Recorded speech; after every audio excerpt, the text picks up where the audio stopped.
Hi there, this is Karen. I'm going to share with you a little tip I came up with for getting my Spellbinders Nestability die to cut exactly where I want it on my stamped image. What I've got here is a piece of white cardstock, and I'm going to ink up my Just Right stamp. Today I'm using their Thinking of You set.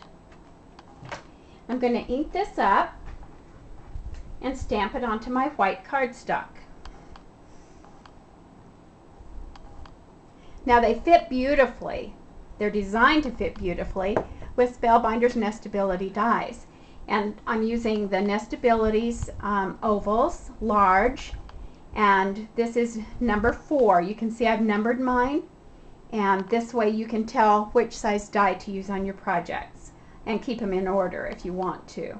Now, you can usually just place your die on your image and get it pretty well how you want it to be, but sometimes, like for this one, I want this oval to fit really tightly on my design, so I'm not going to have much room for error.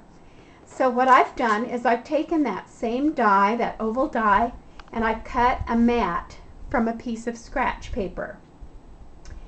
Now I'm going to position this on my image, and you can just turn it and twist it just minute amounts, and you can see exactly where that cutting edge is going to be.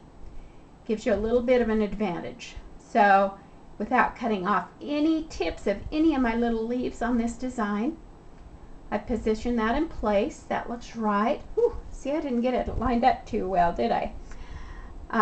Not squared, but that doesn't matter because we're going to tape this into place, and I'm using a painter's tape just to hold it into place so it doesn't slip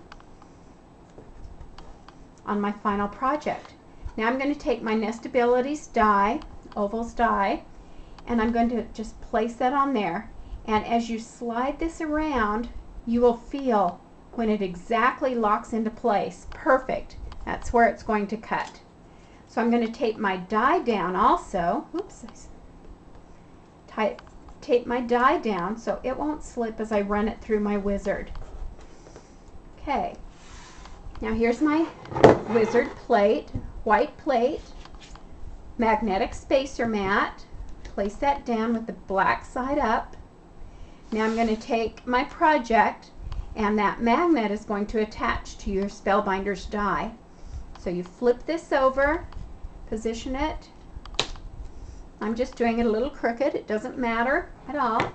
Now I'm taking my other white plate and placing it on and creating my sandwich. Here comes my wizard. Love it.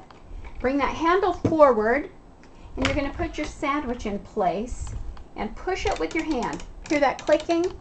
That's engaging those rollers. So now you can just use your handle and push that through the wizard. Okay, be sure and hold on to that as it comes through. It has a lot of pressure. It can go shooting across the room. All right. Now I want to emboss that image as well as just cut it. So I'm going to leave that in my die like that. I'm going to take out my magnetic spacer mat, and I'm going to put that back onto my white plate. And now I'm going to use my tan embossing mat. Oh look, I've used this before. I'm going to place this on here. My white plate again, creating my sandwich. Here comes the wizard. Put it in place, give it a little push with my hand, and here we go. Whoop, I didn't get that in very well. Okay, so if that happens to you, just hold that bar in place, and here you go. Now it'll crank fine. Okay, open up your sandwich, remove that tan embossing mat, and here's my final project. Look at that. It's exactly where I wanted it to cut. Has that nice embossed edge, and it's perfect. So I hope this will help you sometime in your design projects, and look for more videos from me. This is my first one. I hope it wasn't too bad. Thanks. Bye.